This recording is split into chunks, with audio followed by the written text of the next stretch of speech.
Muito obrigado, pastor, pela oportunidade. Eu quero cumprimentar todos que participam conosco neste culto e dizer que é sempre uma alegria poder cultuar a Deus, poder falar da palavra de Deus, pois foi para isso que a igreja foi colocada. E é para isso que nós estamos aqui, para que a palavra de Deus, o Evangelho, continue sendo pregado. Queria mais uma vez incentivar você que está na sua casa, que nesses momentos de culto, tirasse um tempo para cultuar a Deus juntamente conosco. É uma cultura que nós não temos muito, né? Você que está na sua casa, gostaria de estar nos cultos, e se estivesse numa igreja, nesse momento estaria glorificando a Deus, exaltando, alguns chorando, num culto presencial. Mas Deus nos deu a oportunidade de estarmos aqui. E nesta oportunidade você também pode cultuar a Deus. Por isso quero incentivá-lo. Nos cultos, mesmo online, tire um tempo para cultuar a Deus. Reserve esse momento. Nesse momento, não se preocupe com outra coisa, a não ser com a palavra de Deus, com a mensagem de Deus ao seu coração. Tire esse momento. Se você estivesse numa igreja, você estaria assim. Teria coisa para fazer na sua casa, mas você estaria focado no culto a Deus. Incentivo você, neste momento, em todos os cultos que prestarmos, mesmo que online, você ter essa atitude. Nós estamos chegando para o culto de Santa Ceia e precisamos ter essa preocupação de esquecer de tudo para participar. Que Deus continue abençoando a sua vida. Nós estamos ali na congregação do Amanda 1, isso eu falo quando estávamos presencial, numa sequência expositiva da carta de Tiago, e nessa noite eu gostaria de trazer uma mensagem a todos os irmãos que nos ouvem nesta noite, baseado na carta de Tiago. Se você puder abrir comigo, eu lhe convido para abrir a sua Bíblia, na sua casa, onde você estiver, na carta que Tiago escreveu. Enquanto você procura, faça uma oração comigo. Senhor, pedimos Tua bênção, Pai. Agora, Senhor Deus, que estaremos meditando na Tua palavra. Que o Senhor possa abrir o nosso entendimento, abrir a nossa mente, o coração, Senhor, para compreender a Tua palavra. A Tua palavra é a verdade, Senhor, é a espada que penetra, Senhor, até divisão de alma e espírito. Ela é apta para discernir a intenção, Senhor Deus, que cada um de nós temos, e também poderosa para corrigi-la. Por isso peço a Tua direção, nos conduza, Senhor, no estudo desta palavra. É a minha oração em nome de Jesus. Amém. Segundo capítulo da carta de Tiago, eu gostaria de falar a partir do versículo 14, que no título aqui desta Bíblia, desta versão, diz: a fé sem obras é morta. Tiago diz assim: meus irmãos, qual é o proveito se alguém disser que tem fé, mas não tiver obras? Será que essa fé pode salvá-lo? Versículo 15: se um irmão ou uma irmã estiverem com falta de roupa e necessitando do alimento diário, e um de vocês lhes disser: vão em paz, tratem de se aquecer e de se alimentar bem, mas não lhes dão o necessário para o corpo, qual é o proveito disso? Assim também a fé, se não tiver obras, por si só está morta. Tiago vai nos levar ao entendimento, irmãos, que o Evangelho é prático. E o próprio Jesus Cristo, o próprio Deus, poderíamos voltar um pouquinho antes. O próprio Deus nos deu o maior ensino prático de como devemos agir. A Bíblia diz, João 3,16, porque Deus amou o mundo de uma tal maneira que deu seu Filho unigênito, para que todo aquele que nele crê não pereça, mas tenha vida eterna. Isso é um ensino prático. O amor de Deus é revelado em enviar Jesus Cristo. A atitude de Deus prova o amor que Ele tem por nós. A atitude de Deus prova o amor dele por nós. Jesus Cristo veio a este mundo como prova do amor de Deus pela humanidade. O próprio Jesus, quando Lucas escreve a Teófilo, em Atos dos Apóstolos, no primeiro capítulo, ele também nos mostra que Jesus era um homem de prática. A teoria vinha como consequência da prática que Jesus exercia. Lucas começa dizendo assim, quando escreve Atos dos Apóstolos, ele diz assim: escrevi o primeiro livro, ó Teófilo, relatando todas as coisas que Jesus começou a fazer e a ensinar. Nos mostra que a prática no ministério de Jesus era normal, natural.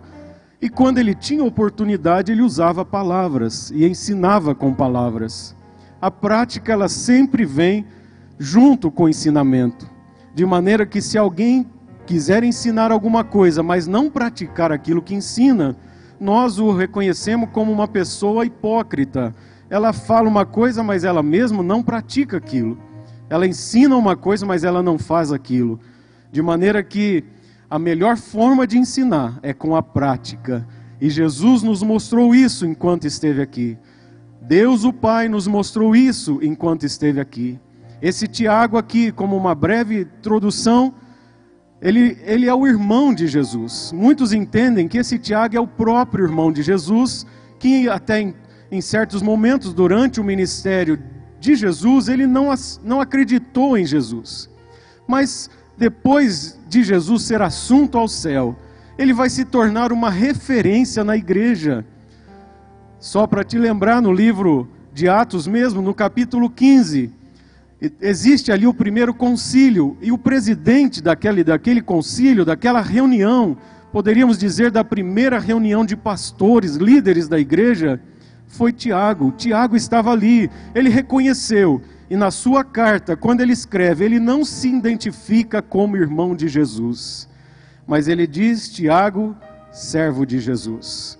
É desse Tiago que estamos aqui falando e que ele vai nos ensinar no capítulo 2 sobre a prática. E eu gostaria de falar com você nesta noite, trazer um estudo da palavra de Deus ao seu coração, falando que o Evangelho é prático. E ele vai usar nesse texto que nós lemos aí, se você puder acompanhar todo ele na sua casa, ele vai mostrar a forma como Abraão foi justificado. Como nós reconhecemos que Abraão confiou em Deus, e ele mostra isso pela atitude de Abraão. Se Abraão tivesse ouvido a determinação de Deus em sacrificar o seu próprio filho, mas se ele não tivesse feito isso, mostraria que ele não teria confiança no Deus que ele tinha chamado. Tiago vai mostrar isso. Como é que Abraão foi justificado? Ele foi justificado pelas suas obras, e as obras de Abraão mostram a fé que ele tinha dentro de si, a confiança que ele tinha no Deus que tinha lhe chamado. Então a atitude de Abraão mostra o que está dentro de Abraão. Eu quero trazer essa mensagem ao seu coração. As suas atitudes demonstram a sua fé. Um exemplo aqui, antes de continuarmos esse assunto. Se você, quando está sozinho, não tem ninguém lhe observando, se nesse momento você se sente à vontade para pecar contra Deus, é porque a sua fé ainda não alcançou que você serve um Deus que é onisciente e onipresente. Porque se você acreditasse num Deus onisciente e onipresente, você não teria atitudes que desonraria Deus, mesmo quando não tem ninguém lhe vendo. Ou seja, consegue entender que aquilo que você acredita é revelado através das suas atitudes? Eu gostaria de chamar a atenção para isso nesta noite. As suas atitudes é o termômetro da sua fé. Então a maneira como você age ou reage diante de uma situação mostra como é a sua fé, como é que você abraçou o Evangelho, o que é que essa palavra representa para você. Se você entende que Deus ele é onisciente, onipresente, as suas atitudes vão honrar Deus quando você está diante de uma multidão ou quando você está sozinho. Pessoas que se dizem cristãs, muitas vezes quando vê uma oportunidade de furtar alguma coisa, ninguém está vendo, não vai fazer mal. atitudes que às vezes não tocam nada nele, não lhe ferem nada a sua moral, quando ele está sozinho, não é ferido, não há um sentimento de um erro naquela atitude, é porque ele não conhece o Deus que a Bíblia nos ensina, não conhece o Deus Criador, porque esse Deus ele está presente em todos os lugares. É disso que eu gostaria de chamar-lhe a atenção. O Evangelho é prático e as minhas obras definem, vão dizer como é que eu acredito nessa palavra. Se essa palavra ela é pura verdade, as minhas atitudes têm que revelar isso. E Tiago está dizendo isso. Ele fala de Abraão. Abraão foi justificado pelas obras que ele realizou, e as suas obras cooperou com a sua fé. Como poderíamos dizer que Abraão acreditou em Deus se ele não tivesse saído de Ur dos Caldeus? Como poderíamos falar que Abraão é o pai da fé se ele não tivesse tido a atitude que teve? Mas a atitude de Abraão revela a fé que ele tinha em Deus. Queria mais uma vez lhes dizer, as suas atitudes é o termômetro da sua fé. Então queria chamar você para uma introspecção. Olhe o que você vem fazendo, reflita nas suas atitudes. As suas atitudes dizem muito da sua fé. Eu não preciso te julgar, não preciso estar ao seu lado, é você mesmo. Como sempre lemos naquele capítulo da ceia do Senhor, examine-se cada um a si mesmo. E eu queria levar você nessa noite a ter essa atitude de reflexão. Se você tem atitudes que honram a Deus, mesmo quando ninguém está vendo, é porque você creu na Bíblia, creu no Deus verdadeiro que a Bíblia nos ensina. É porque essa fé está em você. Ele vai usar um outro exemplo, Tiago, nesse mesmo capítulo que estávamos lendo. Se você quiser depois acompanhar, ele vai falar sobre a Raabe, que protegeu aqueles 2 espias quando Josué os enviara para poder conhecer a terra, e ela acreditou, ela ouviu dizer como era grande o Deus dos hebreus, com as maravilhas que eles vinham fazendo, como é que o mar vermelho se abriu e aquele povo passou a pés seco diante daquele mar. Ela acreditou como é que Deus deu vitória a um povo num deserto sem armas bélicas, mas deu vitória diante dos inimigos, e a fé dela estava grande. Ela acreditou que existia um Deus poderoso, e quando aqueles 2 espias chegam dizendo que eram do povo hebreu e agora estavam ali por uma determinação do seu líder, ela acreditou que realmente Deus lhes daria aquela terra, que aquela cidade seria entregue nas mãos dos hebreus. E aí ela acreditou nisso e ela fez o que pôde. A sua atitude revelou a fé que ela tinha. Ela colocou em risco a sua própria vida. Ela colocou em risco, ela correu o risco de ser talvez julgada pelos líderes da cidade onde ela morava, porque ela estava escondendo ali pessoas que aos olhos dos moradores de Canaã de Jericó, seriam traidores, seriam inimigos, mas ela acreditava que tinha um Deus e que esse Deus estava no controle da história e que ela precisava reconhecer isso, aceitá-lo como seu Deus, e aí ela então vai agir de maneira a honrar o nome desse Deus. Ela esconde os espias.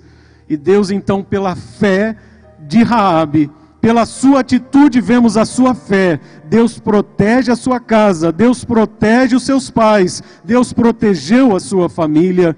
Irmãos, Deus nunca vai te deixar sozinho. Acredite na palavra de Deus. Se você honrar a Deus, Deus sempre vai te guardar. Você não estará imune de passar pelo deserto, não. O povo de Israel passou pelo deserto 40 anos, mas no livro de Neemias diz que os pés deles não se incharam, as suas roupas não envelheceram. Você pode estar sim passando num deserto, mas se você confia nesse Deus e as suas atitudes revelam isso, Deus vai estar com você nesse deserto para te guardar. Deus vai te proteger, Deus vai te ajudar. As atitudes mostram a nossa fé. E mais uma vez eu queria lhe dizer, observe esse termômetro. Que termômetro? as suas atitudes no dia a dia, as suas atitudes diante de uma situação que venha te confrontar no trânsito. Qual é a sua reação? Qual é a sua reação quando você é confrontado? A sua reação demonstra a sua fé, porque Deus é um Deus de paz, um Deus de amor. E eu queria, depois de fazer essa introdução, te levar a algumas coisas práticas que Jesus ensinou, e que você pudesse refletir sobre isso. Então Tiago está nos levando a isso. Ele diz que a fé sem obras é morta. Assim como o corpo sem o espírito está morto, assim a fé sem obras é morta. Você já teve, creio que todos que nos ouvem já teve a oportunidade de estar em um sepultamento, e o que você vê ali é um corpo totalmente inerte, não tem reação.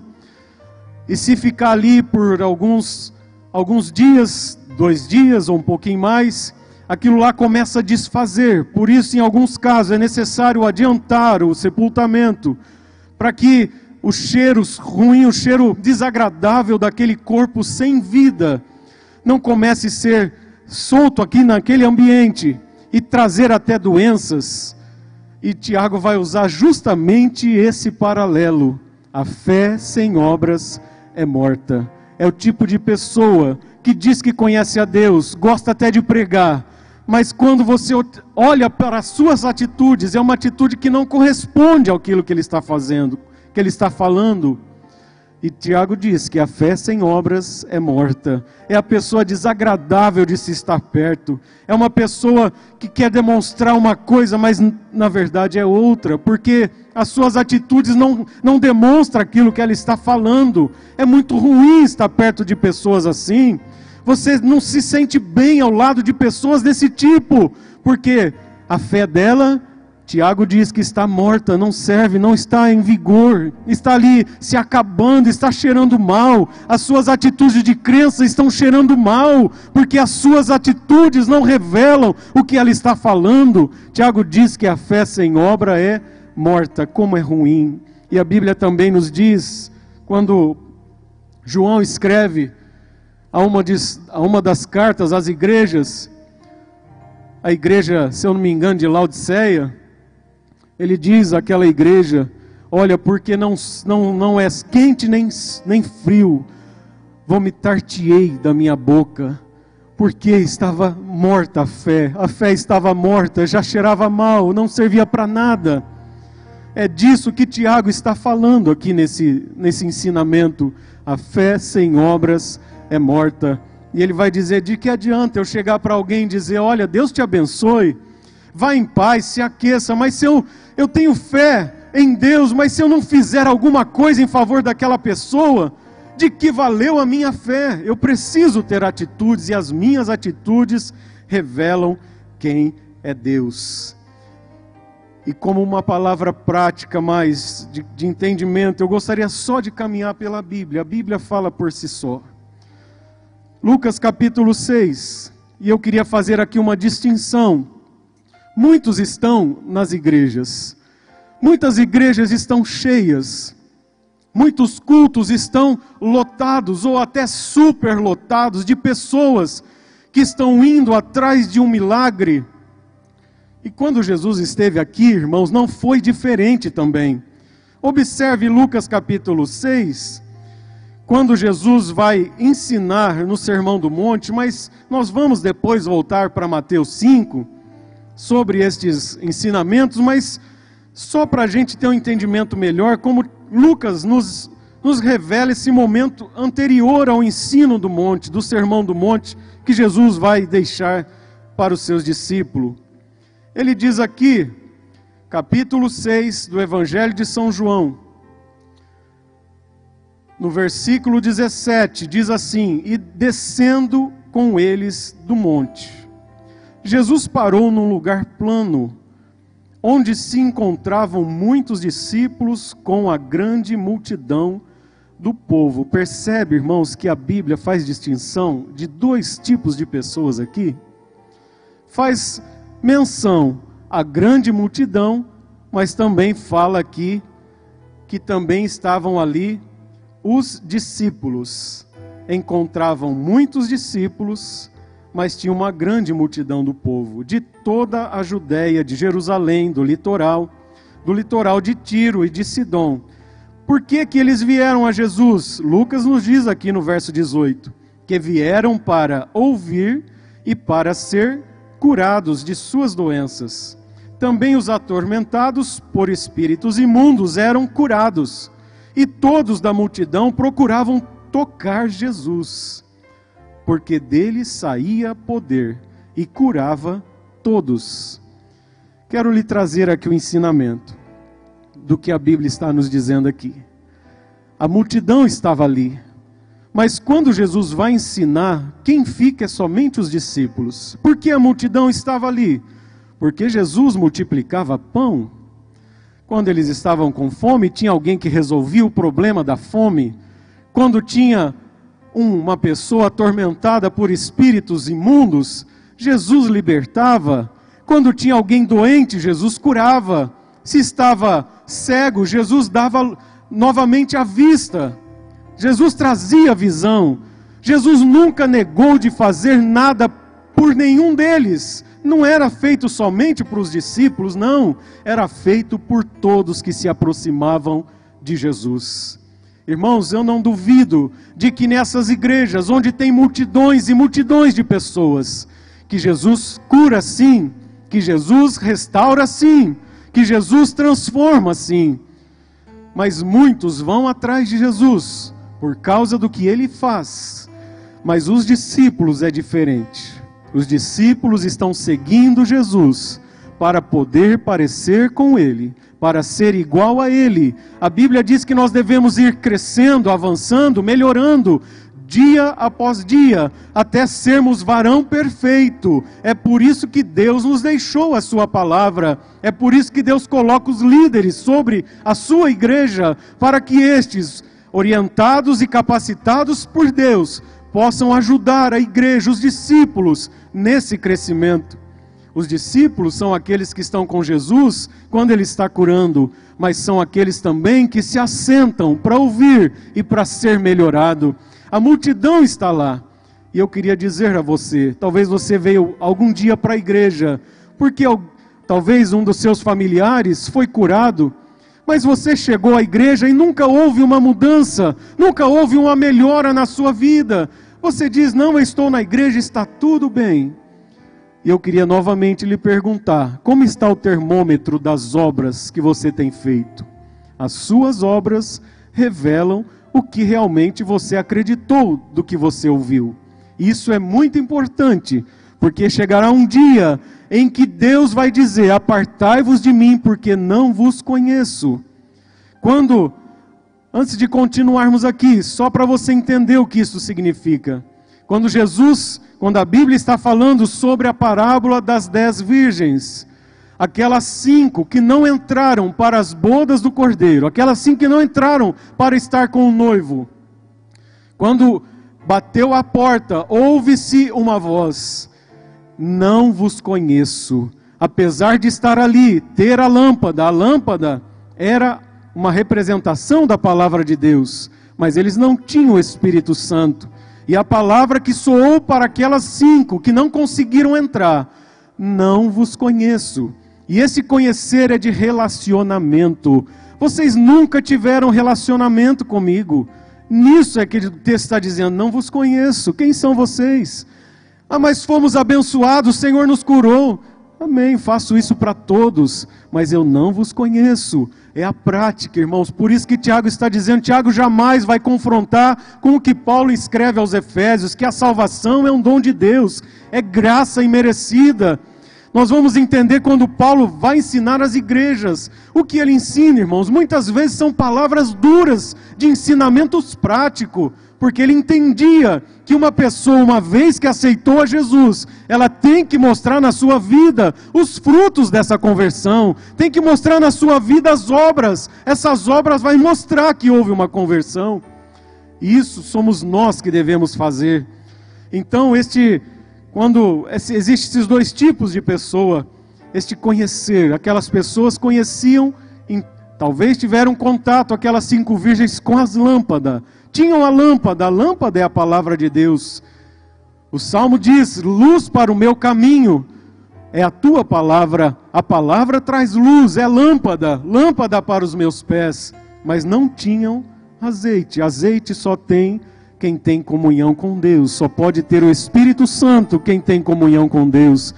Aqueles que praticam as obras de justiça, aqueles que entendem que Deus é um Deus justo e que está de olho. A Bíblia diz que os olhos do Senhor estão sobre toda a terra. Não há um lugar sequer. O salmista diz, olha, se eu subir ao céu, o Senhor está. Se eu fizer a minha cama abaixo, se eu descer as mais profundezas da terra, o Senhor também ali está. Onde me esconder do teu Espírito? Para onde fugirei? Não existe um lugar onde Deus não possa te ver. Esse entendimento tem que estar no teu coração. Isso quando você pensar, você não estará imune de ter pensamentos maus, de vir. A Bíblia fala que a nossa natureza ela é ruim, mas você com a presença do Espírito de Deus, pode ter atitudes que honram a Deus. E diz aqui que a multidão vinha para poder tocar nele e ser curado. E o verso 20 diz assim, então, olhando para os seus discípulos, Jesus lhes disse. Aqui vai começar o que nós conhecemos como o Sermão do Monte. E eu quero lhe convidar, nesses poucos minutos que ainda restam, para voltar comigo no Evangelho de São Mateus. E nós vamos ver este sermão, como foi que Mateus escreveu. As palavras de Mateus, nós vamos acompanhar o Sermão do Monte. Quem está aqui ouvindo essa mensagem? Os discípulos. Onde está a multidão? Cada um foi para a sua casa. Cada um estava agora sem preocupação nenhuma, porque já fora alimentado, já estava curado, não tinha mais atormento de espíritos maus. Cada um estava na sua casa, a sua vida continuava. Mas a Bíblia diz que os discípulos estavam ali aos pés do Mestre. E o que Jesus quer é ensinar ensinar eu e você. E em alguma dos seus ensinamentos, eu gostaria de trazer com você aqui alguns deles. Voltando mais uma vez, prática. As suas atitudes são termômetros para a sua fé. Capítulo 5, verso 21 diz assim: vocês ouviram o que foi dito aos antigos? Não mate. E ainda, quem matar estará sujeito a julgamento. Isso é o que diziam. O que talvez a lei antiga dizia. O que a tradição dizia, mas agora Jesus vai ensinar os discípulos. Eu queria perguntar, você é discípulo? Se você é discípulo, ouça a palavra do Mestre ao seu coração. Porém eu lhe digo que todo aquele que se irar contra o seu irmão estará sujeito a julgamento. E quem insultar o seu irmão estará sujeito a julgamento do tribunal. E quem o chamar de tolo estará sujeito ao inferno de fogo. Não precisa eu estar te acompanhando, nem o pastor está te acompanhando para julgar as tuas atitudes. Você tem uma consciência que Deus te deu. E agora parece que Jesus nos quer levar a uma perfeição que a gente pode olhar para qualquer ser humano nesse mundo e a gente não vai ver. Por isso que Paulo nos diz, olhando para Ele, autor e consumador da nossa fé. É só Jesus que é o modelo perfeito. E Jesus vai dizer aqui, eu porém lhes digo que todo aquele que se irar contra o seu irmão estará sujeito a julgamento. Irmãos, nós nos iramos muitas vezes, eu disse a você que são palavras práticas. Quantas pessoas não estão iradas com o outro sem nem conhecê-los? Só porque alguém chegou falando mal de uma outra pessoa, entrou uma ira no teu coração porque aquela pessoa que lhe disse é um seu amigo, mas você nunca conversou com a outra pessoa, mas tem uma ira no coração. Cuidado com pessoas que agem dessa forma, trazendo más notícias de outros para você.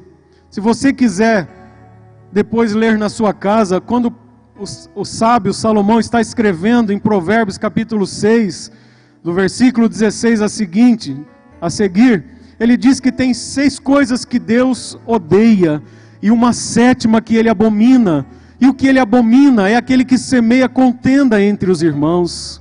Essa palavra é uma palavra prática. Qual tem sido a sua atitude? Então, se alguém se aproximar de você, meu irmão, falando mal de outro, o que ele está fazendo é semeando contenda entre vocês, entre você e essa outra pessoa que às vezes você nem teve a oportunidade de conhecer. Cuidado com esse tipo de pessoa que faz isso, porque a Bíblia diz que Deus abomina esse tipo de atitude. Pessoas que lançam um contra o outro, que lança contenda entre os irmãos, e aí a ira entra no coração, e você não consegue nem olhar para aquela pessoa, alguém falou daquela pessoa, já vem aquele sentimento de ira no teu coração, e Jesus está dizendo aqui, olha, eu porém lhes digo que todo aquele que se irar contra o seu irmão, estará sujeito a julgamento. Peça misericórdia a Deus, para que esse julgamento não chegue da parte de Deus para a sua vida. Nós teremos muita surpresa quando chegarmos diante de Deus, quando vermos as nossas atitudes diante do Todo-Poderoso, e a gente vê que julgou pessoas que eram inocentes, lançou aquela pessoa, as atitudes ou palavras contra aquela pessoa que denigriu a imagem daquela pessoa, e a gente olhar para que fizemos um dia diante de Deus e não poder fazer mais nada. Então cuidado, o que devo fazer, pastor? É melhor ficar calado, ore. A Bíblia diz para eu orar até pelos meus inimigos. Então não deixe esse sentimento dominar o teu coração. As suas atitudes são termômetros da sua fé. Se você acredita nessa palavra, é porque você é um discípulo. E é para você que Deus está falando neste momento. É para você que é discípulo de Jesus. Outro ensinamento Jesus nos dá, não dá tempo de parar aqui, mas no verso 27, eu quero seguir aqui, não estou atacando ninguém, mas só seguindo o que a Bíblia está nos ensinando. Verso 27 diz assim, ouvir o que foi dito, não cometerás adultério. Eu, porém, lhe digo que todo aquele que olhar para uma mulher com intenção impura, já cometeu adultério com ela no seu coração. Irmãos, como alguém pode julgar essa atitude em você ou em mim? Ninguém pode, mas nós temos uma consciência, nós temos um Deus que vela sobre todas as almas que estão neste mundo, Ele olha por cada um e sabe. A Bíblia diz que o adultério vai muito mais além de que um contato físico, ela nasce aqui dentro. Precisamos desse Deus para vencer as nossas emoções, os nossos sentimentos. Precisamos da graça de Deus. Por isso eu lhe digo, a sua atitude revela a sua fé. Como você tem lutado contra isso? Como você tem lutado para não desonrar o nome do Senhor? Qual tem sido as suas atitudes? Esses dias atrás, falando aqui numa dessas lives, eu falei sobre as armaduras que Deus colocou à nossa disposição. Efésios capítulo 6. Você tem armaduras, armas de Deus para lutar contra tudo isso. E se você pegar essas armaduras, essas armas que Deus coloca à sua disposição, e se levantar, o Espírito de Deus te dará força e você vai vencer. A sua atitude é um termômetro da sua fé. Como está a sua fé neste momento? Tiago diz que a fé sem obras é morta, e muitas dessas obras ninguém pode ver, mas tem um Deus no céu que vê todas as coisas. Tiago nos ensinou, e Jesus está aqui mostrando que o adultério ele vai muito mais além do que um relacionamento físico, ele nasce dentro do coração. Não vou parar mais no que ele diz aqui, mas vamos seguir aqui o que ele diz a respeito do divórcio. Capítulo 6, o verso 5, verso 31, próximo assunto. Também foi dito, aquele que repudiar sua mulher deve dar-lhe uma carta de divórcio. Isso era o que dizia a tradição. Agora Jesus vai dizer, eu porém lhes digo. Para quem Jesus está dizendo? Para os discípulos, é para você e para mim que ele está dizendo. A multidão talvez começou a assistir essa live aqui, e nos momentos dos louvor até estava, mas o discípulo é aquele que para ouvir a palavra de Deus. Se você está aí, é porque você é discípulo de Jesus, e Jesus está te ensinando por meio da sua palavra. Ele diz assim, Eu, porém, lhes digo, verso 32, quem repudiar a sua mulher, exceto em caso de relações sexuais ilícitas, a expõe a se tornar adúltera, e aquele que casar com a repudiada comete adultério. Irmãos, o casamento é um privilégio de Deus para a sua vida. A esposa que Deus te deu, meu irmão, é um privilégio de Deus para a sua vida. O esposo que Deus te deu, minha irmã, é um privilégio de Deus para a sua vida. Deus te deu como instrumento para que a justiça dele fosse realizada. Mas não coloque toda a tua dependência emocional no seu cônjuge, porque quem supre as suas necessidades é Deus. A sua esposa, o seu esposo é um instrumento de Deus para a sua vida, é uma bênção de Deus para o seu lar. Mas a sua dependência não deve estar no outro, mas sim em Deus. É Deus que supre as suas necessidades. E o adultério é um pecado grave contra Deus. E o divórcio, consequência também de muitos adultérios, é um pecado contra Deus. A sua atitude é um termômetro da sua fé. Como está a sua fé? Só mais um aqui para nós encerrarmos. Vamos ler aqui o verso 33. Vocês também ouviram o que foi dito aos antigos: não façam juramento falso, mas cumpra rigorosamente para com o Senhor o que você jurou. Porém lhes digo, não jurem de modo nenhum. Tiago também vai dizer isso, né? Na sua carta lá. Não dá tempo de pararmos aqui. Mas Jesus vai dizer, não jurem de modo nenhum, nem pelo céu, por ser o trono de Deus, nem pela sua terra, por ser estrado de seus pés, nem por Jerusalém, por ser a cidade do grande Deus. Não jurem por nada. Verso 37 diz que a sua palavra seja sim, sim, não, não. Irmãos, a palavra do crente, ela vale mais do que um contrato registrado em um cartório. Eu digo que a palavra do crente vale mais. Você pode estar dizendo assim, mas eu já fiz um contrato com um crente aí, ele me disse que pagaria em tal dia e não pagou. Eu estou falando, a palavra de um crente, de um discípulo, vale mais. Talvez você não fez um acordo com um discípulo. Você pode ter feito acordo com a multidão, mas o discípulo não. A palavra dele vale muito mais do que qualquer acordo. Essa é a atitude que Deus espera de todos nós. A nossa prática revela a nossa fé. Então, quando você encontrar um discípulo, você pode acreditar piamente no que ele está dizendo, porque a palavra dele é o que Jesus ensinou, é sim, sim, não, não, porque ele sabe que o que passa disso é de procedência maligna. Irmãos, a nossa atitude revela a nossa fé. Eu quero terminar dizendo isso. Como está a sua fé? Como está o termômetro? Queria que você olhasse para as suas atitudes, se você pudesse tê-las na palma da sua mão.